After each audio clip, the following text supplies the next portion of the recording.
திருச்சிற்றம்பலம். தென்னாடுடைய சிவனையை போற்றி, எந்நாட்டவருக்கும் இறைவா போற்றி. அனைவருக்கும் வணக்கம்.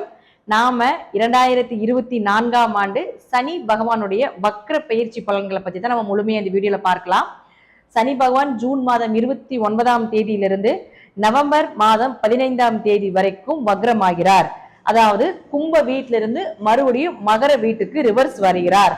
உங்க ஜாதகத்துல சனி பகவான் அப்படின்னு போட்டு RV அல்லது வா அப்படின்னு போட்டிருந்தாங்கன்னா உங்க ஜாதகத்துல சனி பகவான் வக்ரமாயிருக்காருன்னு அர்த்தம். உங்க ஜாதகத்துல சனி வக்ரமா இருந்தா நிச்சயமாக இது ஒரு யோக காலங்களாக இருக்கும். சனி வக்ரம் இல்லைன்னா ஓரளவுக்கு கவனமா இருங்க அப்படிங்கிறதையும் தெரிஞ்சுக்கோங்க. சனிய வக்ரமாகிறார் அப்படின்னு பாத்துட்டீங்கன்னா முற்பிரிவில நீங்க யாருக்கும் தொழிலை கத்துக் கொடுக்காம இருக்கிறது, வேலையை கொடுத்துட்டு அதற்குண்டான ஊதியத்தை கொடுக்காம இருக்கிறது, தாய் தந்தையரை கவனிக்காம இருக்கிறது, அதே போல ஊனமுற்றோர்கள் முதியோர்களோட சாபத்தை வாங்குறதுனால இந்த பிரிவுல சனி வக்ரம் ஆகிறார். அப்ப சனி வக்ரம் ஆனாலே நீங்க அதற்குண்டான இந்த மாதிரி ஒரு நன்மைகளை, இப்ப நான் சொன்னேன் இல்லைங்களா, இந்த விஷயத்துல நன்மைகளை செய்தால் மட்டுமே அந்த வக்ரத்திற்குண்டான அந்த பாவ கர்ம மூட்டை குறையும். ஒண்ணு. ரெண்டாவது, ஜூன் மாதம் 29ஆம் தேதியிலிருந்து நவம்பர் மாதம் 15ஆம் தேதி வரைக்கும் பிறக்கக்கூடிய குழந்தைகள் எல்லாத்துக்குமே சனி வக்ரமாக தான் இருப்பார். அதனால நீங்க ஆரம்பத்திலே வழிபாடுகள் மூலமாக நீங்க கண்டிப்பாக செயல்படுத்தி கொள்ளுங்கள். சனி பகவான் அப்படின்னாலே தேவாதி தேவர்கள் 33 கோடி தேவர்களும் பயந்து அஞ்சி நடுங்குவாங்க. சிவபெருமானே இளைய சனி காலகட்டங்கள்ல ஓடி ஒளிந்த காலம் அப்படிங்கிறது நமக்கு எல்லாத்துக்குமே தெரியும். மறுபடியும் அன்னபூரணி கிட்ட அன்னம் வாங்கிதான் அவருடைய அந்த தரித்திரத்தை நீக்கி கொண்டார் அப்படிங்கிறது உண்மை. அதனால நீங்களும் இந்த சனி பகவானுடைய வக்ர காலத்துல கொஞ்சம் கவனமாக இருந்து செயல்படுத்தி கொள்ளுங்கள். சனி வக்ரம் ஆனாலே கோபமாகிறார் அப்படிங்கிறது அமைப்பு. ஏன்னா இங்க இருந்தாலும் அவர் இங்கதான் இருப்பார். ஆனாலும் இங்க வரும்போது அவருடைய கோப பார்வை எல்லாத்து மேல படும் பொழுது நீங்க எந்தெந்த இடத்தை இந்த ஸ்டார் போட்டிருக்கக்கூடிய கட்டத்துல என்னென்ன கிரகங்கள் இருக்கோ அந்த இடத்தில் இருக்கக்கூடிய உறவுகள் மூலமாகவும் அந்த இடத்தில் இருக்கக்கூடிய பாவகங்கள் மூலமாகவும் ஒரு பாதிப்பையும் ஒரு அனுபவத்தையும் நிச்சயமாக ஏற்படுத்தி கொடுத்து விட்டு தான் போவார். சனி தொழில்காரகன் அப்படிங்கிறதுனால யாருடைய ஜாதகத்துல சனி வக்ரமாகுதோ கடுமையா உழைப்பீங்க, ஆனா அதற்குண்டான ஊதியம் கிடைக்காது. அதே போல இப்ப பிறக்கக்கூடிய குழந்தைகளுக்கும் அதே போல அமைப்பு தான். சோ உங்களுக்கு மூளை செலவை மட்டும்தான், உங்க மூளைக்கு தான் வேலை. நீங்க கடினமா உழைப்பை போட்டீங்கன்னா உங்களுக்கு பெயர் புகழ் மதிப்பு அதற்குண்டான ஒரு ஊதியமும் நிச்சயமா கொடுக்க மாட்டாங்க. நீங்க முதல்லயே இதற்குண்டான சாபத்தை வாங்கினதுனால இது இப்படிதான் இருக்கும் அப்படிங்கிறத தெரிஞ்சுட்டு உங்களுக்கு இப்ப ஒவ்வொரு ராசிக்கும் எந்த மாதிரி சனி பகவான் பலனை கொடுப்பாரு, இறுதியாக அதற்குண்டான பரிகாரங்கள் என்ன செய்தால் சனி பகவான் பிரீத்தி ஆவாரு அப்படிங்கிறதையும் நாம இப்போ ஒவ்வொரு ராசி மூலமாக நம்ம பார்க்கலாம். மகர ராசிக்குண்டான சனி பகவானுடைய வக்ர பயிற்சி பலன்கள் பார்க்கலாம். மகர ராசிக்கு ஜென்ம சனியிலிருந்து விடுபட்டு ஓரளவுக்கு நல்ல காலமா இருக்கு. ஆனா இப்ப மறுபடியும் உங்களுக்கு உங்க ஜென்மத்துக்குள்ள உங்க ராசிக்குள்ள மறுபடியும் என்ட்ரி ஆகிறார். அதனால கவனம், எதை செய்தாலும் பல மடங்கு யோசிச்சு செய்யணும். ஆனாலும் குருவினுடைய பார்வை இருக்கிறதுனால பெரிய அளவுக்கு பாதிப்புகள் இல்லை அப்படிங்கிறத நம்ம எடுத்துக்கலாம். குரு உங்களுக்கு எப்ப பயிற்சி ஆனாரோ அப்ப இருந்து ஓரளவுக்கு உங்களுக்கு நல்ல பலனா தான் இருக்கணும். இப்ப மறுபடியும் உங்களுக்கு ஜென்ம சனியாக தொடர்பு கொள்றதுனால எதை செய்தாலும் கொஞ்சம் கவனமா இருந்து செயல்படுத்துங்க அப்படிங்கிறது முற்றிலும் உண்மை. அடுத்து பாருங்க, இந்த மகர ராசிக்கு நம்ம 2 கேட்டகரியா பிரிக்கணும். ஒண்ணு சனி வக்ரமானவங்க, இன்னொன்னு சனி வக்ரம் இல்லாதவங்க. உங்க ஜாதகத்துல பாத்துக்கோங்க, சனி வக்ரமாக இருந்தால் இந்த காலகட்டங்கள் உங்களுக்கு பெயர் புகழ் மதிப்பு இதெல்லாமே கொஞ்சம் அதிகமாகும். செய்கின்ற செயல்கள்ல ஒரு லாபங்கள், பண வரவு, குடும்ப ஒற்றுமை, பணம் சார்ந்த விஷயங்கள் எல்லாமே கொஞ்சம் மணி ஃப்ளோ அதிகமாறதுக்கு உண்டான வாய்ப்புகள் எல்லாமே ஏற்படுத்தி கொடுப்பாங்க. அதே போல உங்களுடைய சொல்லுக்கும் உங்களுடைய எண்ணங்களுக்கும் ஒரு நல்ல மதிப்பு கிடைப்பதற்குண்டான வாய்ப்புகளும் உண்டு. இது சனி வக்ரமா இருக்கிறவங்களுக்கு.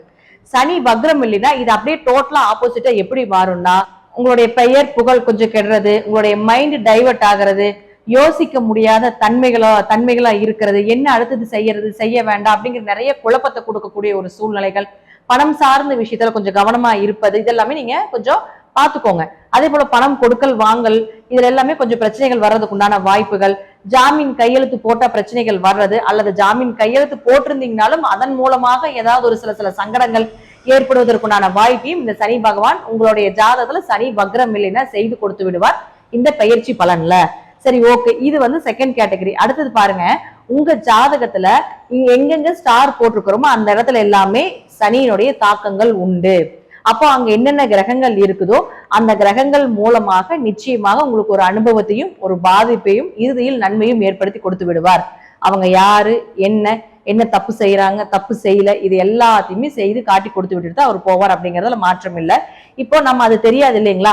அப்போ இது எந்தெந்த கட்டமோ அது உங்க ராசிக்கு என்ன செய்வார் அப்படிங்கறத நான் சொல்றேன், அதையும் நீங்க இப்ப நோட் பண்ணிக்கலாம். இப்போ உங்க ராசிக்கு லக்னம், சந்திரன் மற்றும் 2ஆம் கட்டத்துக்கு உண்டான பலனை நம்ம சொல்லியாச்சு. அடுத்தது 3ஆம் கட்டத்துக்கு தொடர்பை ஏற்படுத்தி கொள்வார். அப்ப 3ஆம் இடத்துக்கு தொடர்பை ஏற்படுத்தி கொள்ளும் பொழுது கொஞ்சம் முயற்சி குறையும். ஃபர்ஸ்ட் போட்டிருக்கக்கூடிய எஃபர்ட் கொஞ்சம் குறைவதற்குண்டான வாய்ப்புகள் உண்டு. கொஞ்சம் கூட பிறந்தவங்களோட கொஞ்சம் வம்பு வழக்குகள் ஏற்படுவதற்குண்டான வாய்ப்பையும் கொடுப்பார். அடுத்து 4ஆம் இடத்தை தொடர்பு கொள்கிறார். கொஞ்சம் ஆரோக்கியம் சார்ந்த விஷயத்தில் கவனமாக இருக்க வேண்டும். அதே போல உங்களுக்கும் உங்களுடைய தாய்க்கும் ஏதாவது கருத்து வேறுபாடுகள் அல்லது தாயினுடைய ஆரோக்கியத்துல ஏதாவது பிரச்சனைகள் வர்றதுக்குண்டான வாய்ப்புகள். அடுத்தது பாருங்க, வீடு, மனை, சொத்துக்கள், வண்டி, வாகனங்கள் இதெல்லாமே மாறுவதற்குண்டான வாய்ப்புகளோ அல்லது அதன் மூலமாக ஏதாவது ஒரு பிரச்சனைகளை சந்திக்க வேண்டிய ஒரு சூழ்நிலைகளை ஏற்படுத்தி கொடுத்து விடுவார். அடுத்து உங்களுடைய ராசிக்கு 7ஆம் இடத்தை பார்க்கறதுனால கொஞ்சம் கணவன் மனைவிக்குள்ள கருத்து வேறுபாடுகள், வியாபாரம் கொஞ்சம் குறைவா இருக்கிறது, பார்ட்னர் போட்டு தொழில் பண்ணிட்டு இருந்தீங்கன்னா அதுல ஏதாவது ஒரு சின்ன சின்ன சங்கடங்கள் ஏற்படுவது, இதற்குண்டான வாய்ப்பையும் கொடுத்து விடுவார். அடுத்தது 8ஆம் இடத்தையும் பார்க்கிறார். 8ஆம் இடங்கிறது ஆயுள், உங்களுடைய கண்டங்களை சொல்லக்கூடியது, மறைமுகமாக இருக்கக்கூடிய பணம், மறைமுக எதிரி, இது எல்லாமே 8ஆம் இடம் தான். அப்ப இது எல்லாமே உங்களுக்கு பாதிப்புகளை ஏற்படுத்தி கொடுத்து விடுவார். இதுலயும் கொஞ்சம் கவனமா இருங்க. இரவு நேர பயணத்தை கொஞ்சம் தவிர்த்துக் கொள்வது என்பது கொஞ்சம் சிறப்பான விஷயமாக இருக்கும். அடுத்தது பாருங்க, உங்களுடைய ராசிக்கு 11ஆம் இடத்தை தொடர்பு கொள்கிறார். அப்போ கடினமா உழைப்பிருந்தாலும் பெரிய அளவுக்கு லாபங்கள் இருக்காது.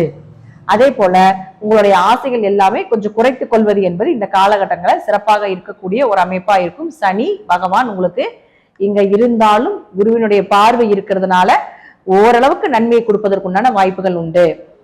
அப்ப சனி பகவான் யாருக்கு நன்மையை கொடுப்பார் அப்படின்னு பாத்துட்டீங்கன்னா, சனி வக்ரமாக உங்க ஜாதகத்துல இருந்தால் ஓரளவுக்கு நீங்க நன்மையை நிச்சயமாக எதிர்பார்க்கலாம். இது அனுபவத்துல நம்ம எடுக்கப்பட்ட அனைத்துமே அனுபவத்தில் எடுக்கப்பட்ட விதிகளாகத்தான் இருக்கும். அடுத்தது பாருங்க, உங்க ஜாதகத்தை தசாபுத்தி படி, அதே போல கிரகங்கள் எங்கெங்க இருக்கு, சனி பகவான் எந்த இடத்தில் இருக்கின்றார், அதன்படி நான் சொல்லக்கூடிய கருத்துக்கள் சிறிது மாறுபடலாம். இப்ப இதற்குண்டான வழிபாடுகள் என்ன அப்படிங்கறதை நம்ம பார்க்கலாம். அப்போ சனி பகவான் பாருங்க 10, 11 தொடர்பு ஏற்படும் பொழுது கடினமான உழைப்பு இந்த காலகட்டத்துல நீங்க செய்யும் பொழுது நிச்சயமாக உங்களுக்கு நல்ல லாபத்தை கொடுக்கும். இதே உங்க ஜாதகத்துல சனி வக்ரமாக இல்லைன்னா புதுசா இன்வெஸ்ட்மெண்ட் பண்ணாதீங்க. தொழில்ல எந்த மாற்றத்தையும் செய்ய வேண்டாம். தொழில் ரீதியாக நீங்க என்ன விஷயங்கள் செய்தாலும் அது உங்களுக்கு மிகப்பெரிய டிராபேக் கொடுத்து விடும். அதனால என்ன இருக்குதோ அதை கொண்டு போங்க. லாபம் வரலினாலும் பரவாயில்ல, இந்த சனி வக்ர பயிற்சி முடிந்ததுக்கு அப்புறம் நிச்சயமாக மிகப்பெரிய லாபத்தை ஏற்படுத்தி கொடுப்பார். அதே போல பாருங்க, உங்க ஜாதகத்துல நான் ஸ்டார் போட்டிருக்கக்கூடிய கட்டத்துல எந்தெந்த கிரகங்கள் இருக்கின்றார்களோ அந்த கிரகம் சார்ந்த ஏதாவது ஒரு சின்ன சின்ன பாதிப்புகளையும் அதற்குண்டான யோகத்தையும் நிச்சயமாக சனி பகவான் ஏற்படுத்தி கொடுப்பார். தீராத ஆசைகள், நிறைவேறாத ஆசைகள் இதெல்லாமே நிச்சயமாக நிறைவேற்றி கொடுப்பதற்குண்டான வாய்ப்புகளும் உண்டு. அதே போல 2ஆம் திருமணம், 11ஆம் இடம் அப்படிங்கிறது 2ஆம் திருமணம் அப்படின்னு சொல்றோம்.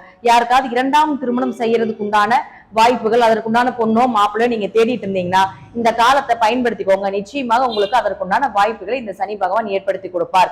10 அப்படின்னா கர்மஸ்தானம் சொல்றோம். அதனால குடும்பத்துல கொஞ்சம் கவனமாக இருக்க வேண்டும். வண்டி வாகனத்துல கொஞ்சம் கவனமா போயிட்டு வாங்க. சனி ராகுவை பார்க்கும் பொழுது இரவு நேர பயணத்தையும் கொஞ்சம் தவிர்த்து கொள்வது என்பது ஒரு சிறப்பான விஷயமாக இருக்கும். நண்பர்களோடையும் உங்களுடைய கூட்டாளிகளோடையும் கொஞ்சம் கவனமாக இருந்து செயல்படுத்த வேண்டும். நோய் சார்ந்த விஷயங்கள், ஆரோக்கியம் சார்ந்த விஷயத்துல கொஞ்சம் கவனமா இருங்க.